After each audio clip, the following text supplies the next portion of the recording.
Hello and welcome to this week's Scots Sports Show. I am Tyler Trumbauer. We kicked this week's show off with a recap and a preview as the indoor track and field season wrapped up last week with the Nationals, and the outdoor season is beginning this week. The perfect person to discuss all of that with is the head track and field coach, Coach Carlson, who I am now joined by. Coach, let's start off with that recap. As I said, we have Nationals last week for the indoor track and field team in Alabama. Bree Dietrich being the lone representative from the Fighting Scots as she competed in the long jump. 5.73 meters was the jump in the finals. 8th place, All-American status. Just so much to build into that resume. Did you feel that was possible going into it? I definitely did. Everybody is so good once you get to the national meet. It just kind of comes down to who can go and compete that day. I still think she has the ability, even though she hasn't done yet, to jump over 6 meters, which has always been an All-American jump. She didn't jump that this weekend, but I still think that's will be coming for her. But it's just one of those things that if you get in and compete, there was a lot of girls this weekend that didn't jump to their ability. Now, Bree jumped great, but, you know, it can go either way. So she showed up and performed that day, and that's what it takes to be an All-American. So last time we talked on the show, we were prepping for the PSACs. Now that's over, and you only had one emerge from the PSACs to go to Nationals. How happy were you with that? I mean, obviously great to get someone to go to Nationals, but did you feel that maybe there could have been a few more added onto that list to make it more of a caravan heading down Alabama? Like you said, it's always great to have anybody qualify, so we never want to downplay just having a qualifier, because a qualifier is great. But we obviously always want more, too. The last couple of years, we've had at least a couple qualifiers, and we wanted to keep building that. That wasn't the case this year, but we bring back a lot of talent next year. So, and during the outdoor season, hopefully we'll build on just our one qualifier indoors. Now, overall, for the indoor season, as you mentioned, a lot of returners, not as many going to the Nationals, as you mentioned, but had a lot of youthfulness coming into it as well. So a lot of girls were figuring out what events they were doing. They were kind of jumping all around on meet days. How do you feel this season's gone, in your own words? I think great so far. You know, we had more our conference qualifiers than we'd had recently. We may not have placed as high as we have in the conference in recent years, but we had a lot more people placing, and that's important. And like you said, with the youth that we have, those guys just getting on the podium their freshman or sophomore year takes great strides to getting them to the top of it by their senior year. So I think there is a lot more to come from us, and I think as our freshmen keep getting more and more comfortable racing, we'll see a lot more of us outdoors. So Nationals finishes up the indoor season, which was last week. So you get a 1-week break. I don't believe there's a break in track. She jumped on Friday. We compete again on Thursday. Exactly. So we did not even take a full break. And really the track athletes do cross country. So that's just it's an all year round thing with track, as it almost is every sport. So now going into the outdoor season upcoming, the women get joined by the men. I saw a quote in The Spectator. You told one of my writers that, you know, the team doesn't feel as one without the men. So we're going to get back to one whole unit now with the men. What is your initial outlook on the outdoor season? I'm excited about our men's team this year. In the past, we've had a few talented, just technically track guys, but our team has been made up mostly of cross-country runners. That is not going to be the case this year for us. You are going to have people jumping. You are going to have guys sprinting, running all the relays. So it's going to be an exciting time for our men's track and field team, and we expect to see a lot more out of our men's track and field side from, you know, the 800 down and the field events than we have in past years. So our cross-country team will still be there getting it done for us, as they always have on the distance side, but you're going to see a lot more from us for our more traditional just track athletes. For the women, what is that process like, transitioning from practicing in the dome and competing indoors for weeks and weeks and weeks to now being able to enjoy some sunshine and having to do what you're doing outside? I mean, for jumps, that's got to be a different, you know, for some pole vaulting, that's got to be, and even running as well, it's a different atmosphere. Well, it's just the weather is the biggest thing, obviously. The track is bigger, but that, after about the first meet, they get used to that again. But it's preparing for the weather. It's preparing for running a race a little bit different depending on when the wind is going to be hitting you, whereas we can pretty much make our race plan for the entire year indoors at the very beginning as to how we're going to run races. But we have to mix things up as to how we're going to do it because of the wind. You have to plan ahead for rain. We have to plan ahead. So like all outdoor sports, it's just the weather is your second opponent. Outdoors we get into now. No home events for the outdoor season. Nope. Always on the road. So you'll get used to the buses and the hotels and all of that. What is that like to always just be on the road? You know, for some teams, they kind of enjoy getting that home week because you finally get to sleep in your own bed, but I'm sure you'll get accustomed to it by the end of the season. But what's that like, not being able to be home at all during the season? I think it's something our kids just get used to. Even in track, indoor track, we compete home early, and then we're on the road for the entire season until the PSAC meet. So I think it's just something our kids get used to. We're not like some of the team sports that may play 2 or 3 games on the road, and they get 2 or 3 games home. So they kind of get used to being at home. We just never get used to it. So it's all our kids know. Personnel-wise, especially on the men's team, since they're just being introduced now for the first time this athletic year, personnel, who are you expecting to come up and maybe compete, hopefully try to get some qualifiers for the postseason? Charles Ivy was 3rd place in the 400 hurdles for us last year. We will expect him to, or 400, I'm sorry, not 400 hurdles. We will expect him to do at least that good again this year. We'll expect him to be leading the 4x4 team, who will kind of be running a bunch of people on that again this outdoor season. It'll kind of look like our women's team did indoors, just trying to figure out who are our 4 fastest guys. Elliot Martinkevich coming down from cross country, will look for a lot from him. Freshman Corey Weefing, we'll look for him to potentially even qualify in the 800 and stuff. We don't really know what he can do, because some of those guys, like you said, they haven't ran, they haven't trained to peak yet. So we have a lot of exciting stuff happening this year for us on the men's side. Yeah, the men and the women both going to probably have the same goals moving forward. They're going to compete at the same events week in and week out, so they'll gel together as 2 units coming together as one, as I talked about earlier. What are the goals?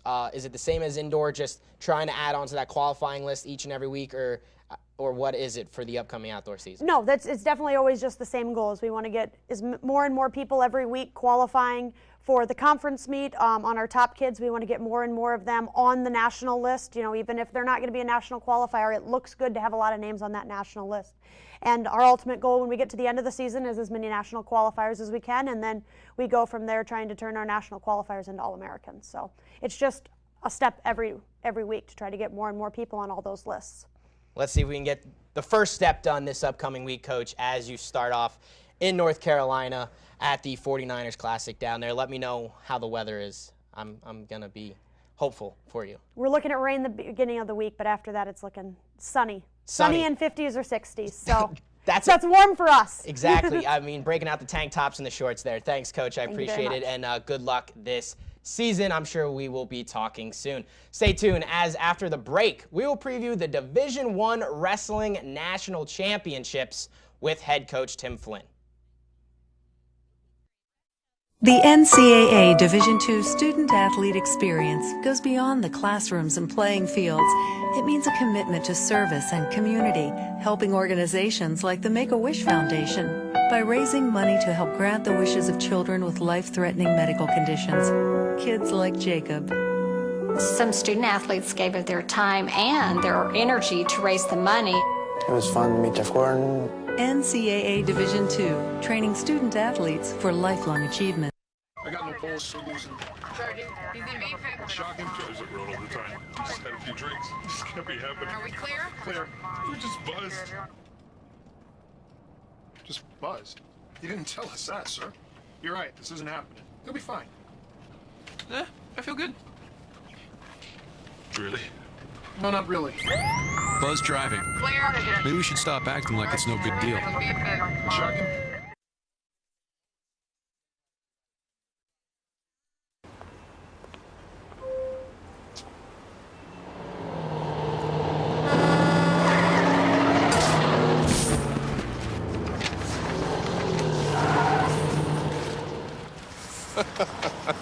This can't be happening. This can't be happening. Of course it's not happening. Armored car. Listen, having money isn't about luck. Make your own coffee, save $1,000 a year. Feed me. Feed the pig.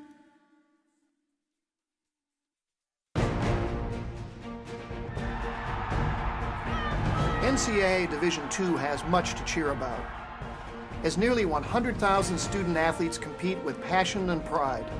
And I'm pleased to share the best news of all. Student athletes are outperforming the rest of the D2 student body in graduation rates. Just another reason why you'll hear us say with pride, I chose Division II. Learn more at d2sa.org. Welcome back. The Division I Wrestling National Championships start Thursday and continue through Saturday at the Scott Trade Center in St. Louis. 6 Scots have qualified for the championships, And to talk about those 6 and what they'll hope to do at the championships, I'd like to welcome head wrestling coach Tim Flynn to the show. Coach, now EWL's earlier, March 7th, that started off, that was the national qualifier, and that finally started postseason. Almost every week you tell me, Tyler, we're building for March. We're building for March. Finally, the calendar turned to March. So the EWL's happened, captured your 2nd straight EWL title as a team, got 6 qualifiers to go from the EWLs now to nationals. In your words, how did those EWL championships go? Well, they went well. I mean, we won as a team. You know, obviously you want to qualify 10 athletes to the national tournament. So that didn't go as planned, but you know, I think we did, you know, pretty well.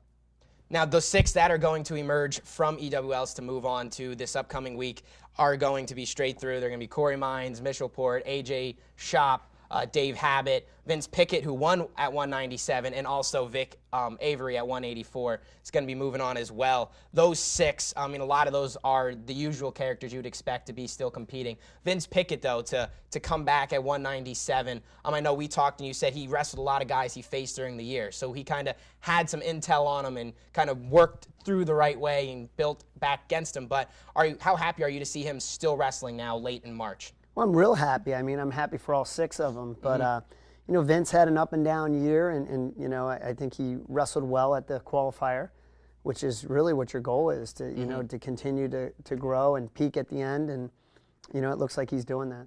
So nationals now start on the this Thursday this week, run through Saturday at the Scott Trade Center. A lot of, as we mentioned, those guys, they're used to this. They know this stage. They've excelled at this stage as well. So they're used to the preparations. But for the people, the viewers that aren't, what is it like in the wrestling room at Edinboro in these last few days leading up to the nationals? Well, they're a lot shorter practices, Tyler. You know, we really try to condense things to freshen them up. We're trying to, you know, just freshen them, you know, keep them healthy, focus on little things, but, you know, short and intense practices. So moving on into those practices, then you'll leave, you'll get to the Scott Trade Center. What's life like there? I mean, it's a chaotic situation. I got a 10-page document just trying to explain to me where I need to go and do what I need to do when we get there. So I'm sure it's even worse for the participants. What is life like there within the chaos of Division I championships? You know, life is actually pretty simple. You know, you go and it's just broken down by sessions. We go over early, we weigh in, have a session, we go back and rest, we go back over and have another session. And so it's just, you know, 6 sessions in a row, 3 days. You know, I guess a lot of stress. A lot of stress, but you just have take one task at a time with each session moving forward. So, Coach, individually, what do these guys need to do? I mean, what does their mindset need to be like going into this week? For a lot of them, this is the last chance they have as a collegiate wrestler. You know, the old adage, take one at a time, certainly applies, but, you know, they have to go out and get after it. You know, nobody hands you a national championship, so they have to go out and you know, get on their offense and really be attacking. Again, it's just no one gift wraps anything out there. Someone that's going to have to take a lot of work to unravel a championship is going to be at 141 with Mitchell Port. I mean, he's the 2 seed to Logan Stieber of Ohio State. Those two matched up here at Macomb Fieldhouse back in February. What a match that was. It was the marquee matchup of the afternoon in Macomb. A close result despite Mitchell taking the loss that day. What is he thinking right now? I mean, he's gotten so close last year, All-American status. Now he's coming back, and I mean, he's not going to overlook anybody on the way there, but a lot of people are thinking 141, if it becomes Logan and Mitchell, could be the biggest championship out of all the weight classes. Yeah, I think, you know, I think obviously Mitchell wants to win a national championship, whether Logan Stieber's there or King Kong's there. You know, he wants to win. So, but you can't overlook people. I know there's a number of people that are predicting that this kid from Missouri that's a 3 seed, you know, is going to move on. And so there's a lot of good kids, and he just needs to, you know, he can't worry about wrestling Saturday until he gets done with Thursday and Friday. Going down the 133, AJ Shop, he was able to wrestle at West Virginia in the regular season finale after being with an injury out since, late last year, December. I think it was Midlands where he went down. Had that, got a win there, but then moved on and at EWLs had a loss there. So he had to be an at-large berth, didn't get the automatic qualifier with the championship. What is that like for him? It's a different type of season. I know he has that experience, but he didn't wrestle for quite some time there. Yeah, I think it's he's fresh mentally. He's hungry, so you have to look at the positives. I think he's just rounding back into really good shape. So, we're excited to see him compete out there, and I know he wants to, go out with a bang and, try to win his title as well. So he missed that last month, but that also could be less wear and tear and less, having to wait around for that March aspect, like you say. Going down to 125, Corey Mines. He's kind of had an up and down year. You always talked about he's got to worry about his weight and different things like that throughout the season. Is he ready? Is he in March form? He's done a really good job late in the season, and is on a little bit of a roll. So, I'm really excited to see him compete. I think he has a favorable draw, and I think he can do some damage out there. Got to be your best at the right time, and hopefully it works out for him. Moving on up to 184 with Vic Avery. Man, what a regular season he's had. He can't take a week off. Every week he's got the top wrestlers facing off against him, and he's done very well, to his credit, against those guys, whether they've been wins or losses. He's held his own, and then winning EWLs earlier this month. What's he thinking right now? I think he's a 14 seed, 13, right around there, maybe an 11. My mind's slipping me right now, but what is he thinking right now moving forward? I think he's thinking about, winning his first match first and foremost, and I know that he thinks that he can beat anybody in the bracket, and I think so too. So, I think you can draw on even those losses. He lost a couple matches in overtime to, I know, the number one guy and some of the other highly ranked kids. So, he can go out and really be a shocker for St. Louis. And then at 197, you have Vince Pickett there. This is going to be his first nationals for him after the outstanding showing at the EWLs. So the inexperience, but do you feel that him being to travel out there and compete with the likes of a Dave Habit and a Vic Avery and Mitchell Porter who have been there kind of helps him a little bit? I think he has nothing to lose. He's not, he's not very highly ranked. But, he's starting to come, wrestle his best for the season. So I think he's excited to just be going out there and see if he can, get a couple, wins. Yeah, I believe he's going to face the 6th-seeded guy in the first round, so he'll have his hands full right from the beginning. Finishing out at 149 with Dave Habit, someone I skipped over. I was waiting for the end for him because he's kind of worked his way up all year. He kind of came on to the national scene at the end of last year into the Nationals, got the All-American status, been working his way up, earned the top seed in the weight class in multiple rankings by the end of the regular season. Now gets an EWL championship. His name's known, kind of have a little bit of a target on his back. Now he's moving forward for his last nationals. What's happening with Dave now? I think David's a confident young man. I think last year gave him confidence. This whole season gave him confidence. So, now it's just you're down to 5 matches for the rest of your life. So I think he's excited and he's ready to go. So you said you wanted 10. You got 6. Got to take that to St. Louis. Last year, arguably the best season of Edinboro wrestling in program history with the 5th place finish for the team. I know at the beginning of the year you said you want that top 4. I mean, you got 5th. What else do you want? Next step up, top 4. You also get that team trophy. How much thought do you put into the team aspect of it when you go to nationals? I don't. I really want these kids to reach their goals. A lot of them have wrestled their entire lives. They want to be national wrestling champions. They want to be All-Americans. So, I just focus on that, and I think the team thing will take care of itself. So what is your message to the guys? You've been coaching here for a long time. You were a wrestler yourself at a high level. So you know this. You know what's probably going through their minds. You know what they're thinking in every scenario, basically. What is your message to them before they step out for session 1 and take on job 1 of that 3-day championships? My message is the same every year. I just try to tell them that, you can't wrestle the match till Thursday at 11.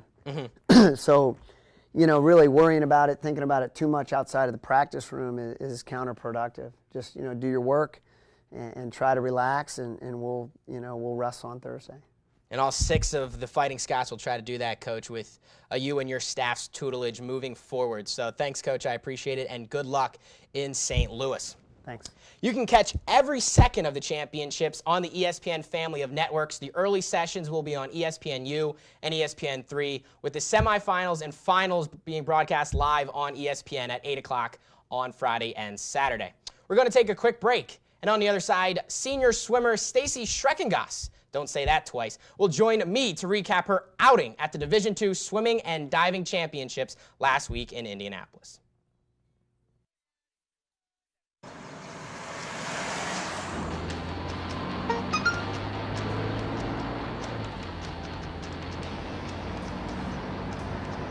The average text takes your eyes off the road for nearly 5 seconds.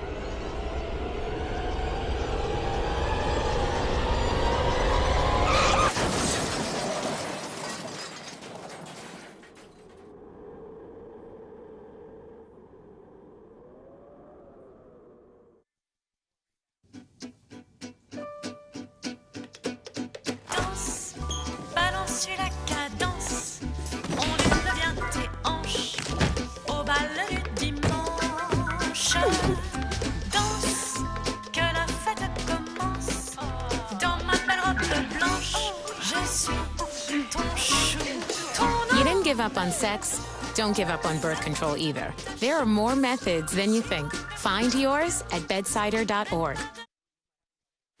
To compete for a championship in stadiums full with cheering fans and families. To give back. To say thank you for your support.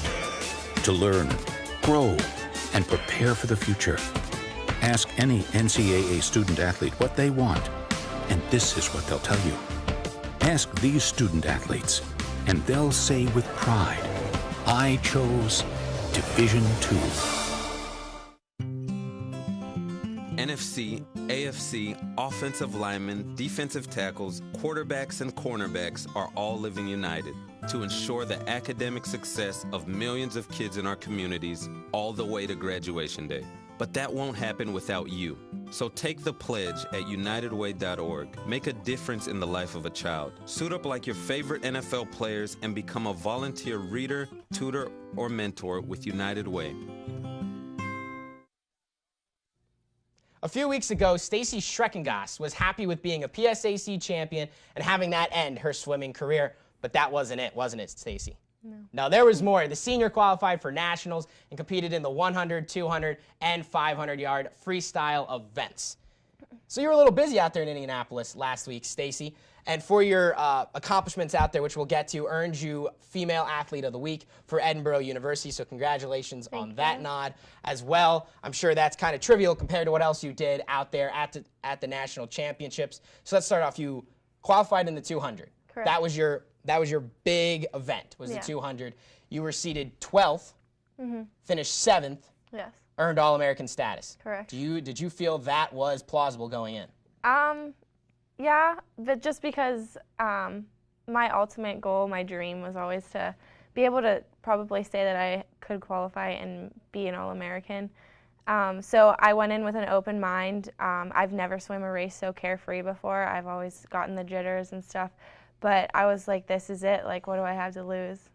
You mentioned that carefree attitude. Do you feel that was because it was the national stage, no one really knew you? Because when you came in talking about PSACs, you're like, I was seated high, girls were gunning for me. Did you have more stress then? Because everyone's like, Staci Schrecongost is swimming this one. Staci's in the pool for this one. Nationals, you didn't have as much of a target on your back. Do you feel that kind of relieved the pressure? Yeah, up until I found out that I was making it back to finals. Because going into this meet, you're competing against hundreds of swimmers. And I mean, just walking in and seeing the pool is overwhelming. And then seeing all these girls that are 2 feet taller than you, and I know that feeling. Full of teams, and I'm in there solo, and so that was intimidating, yeah. But I mean, the thrill of it was amazing. Moving on, you have the 100 and the 500 as well. In the 500, you finished 15th. In the 100, you finished 22nd. What was your mindset going into that one, knowing the 200 was your Super Bowl of sorts, but you still were competing in the other ones? Well, getting my 200 like up and out of the way, I guess it kind of made me less stressed for my other events. And with the 500 and the 100, I was not expecting to come back in finals for the 500. But my goal was to, again, be under the 5-minute mark in prelims, and I did that. And then coming back, I just said, I was like, give it my all. This is my last time I'm swimming 20 laps in the pool. And I went 4:58, and I was shocked. It was amazing. So it was definitely a great way to cap it off for those. Dive back into the 200 real quick. Pun intended on that one, of course. Did you feel that, you know, maybe this, what kind of went through your mind? Did you feel that maybe everyone pushing you, like you talk about, you like when you have other swimmers competing against you, that helped you, or that it was the carefree attitude? Which one you think helped you move from a 12th seed to a 7th place finisher? I think the support that I had, even though my family was there, but I didn't have the support of my team physically there, but so many people were texting me and telling me we're watching it live, we're right there with you. And last year, Holly Stein made nationals, and she texted me and just gave me like a pump up text, like, just remember you made it, enjoy it, and remember that's like what's most important. And that's kind of like how I went into it. And I was like, I've made it this far, I'm gonna have fun, and I'm gonna enjoy my last few swims. It's a great attitude to have. So now we can officially say it. That did end your career as a collegiate swimmer. So now that that's finally over, how was it? Amazing. I can't even put how much fun, how many memories I've taken away from just that week at nationals with coach, with my assistant coach. How many people were, again, calling and texting me and just telling me good luck. And the seniors that were graduated in front of me sent me flowers to the hotel and said like good luck, and like that really hit home, and it was really nice. I've never cried because I'm done with swimming, and having them like realizing that like I made an impact on them and vice versa, and they like sent me this gift to like support me was really touching. It's almost the relationships and the impact you have on each other from athletics that is more memorable than what you actually did in the pool or on the court or on the fields, right? Yeah, I think so. I mean, yes, I'll walk away with an All-American title, but it's the relationships that I've established over the 4 years I've been here. I mean, ultimately, that's what has gotten me to where I am today. Everyone's helping each other, and they helped you pretty well as they got you yes, they did. 2 nationals for your senior season. Congratulations, Staci. Thank you. When we return, we will wrap it up by spotlighting this week's Scot of the Week, hint, hint, previewing the upcoming schedule of events, and more. I chose Division II because athletes graduate at a higher rate. I can stay closer to home and be an important part of the community. I chose Division II because I can double major and take part in campus activities. I chose Division II because classrooms are smaller. Students have more time with their instructors. And I can compete for a national championship. I chose Division II for all these reasons and more. I chose Division II. My parents always said that a bridge is only useful if it can be crossed. At Edinboro, I found a university that connects who I am to who I want to be.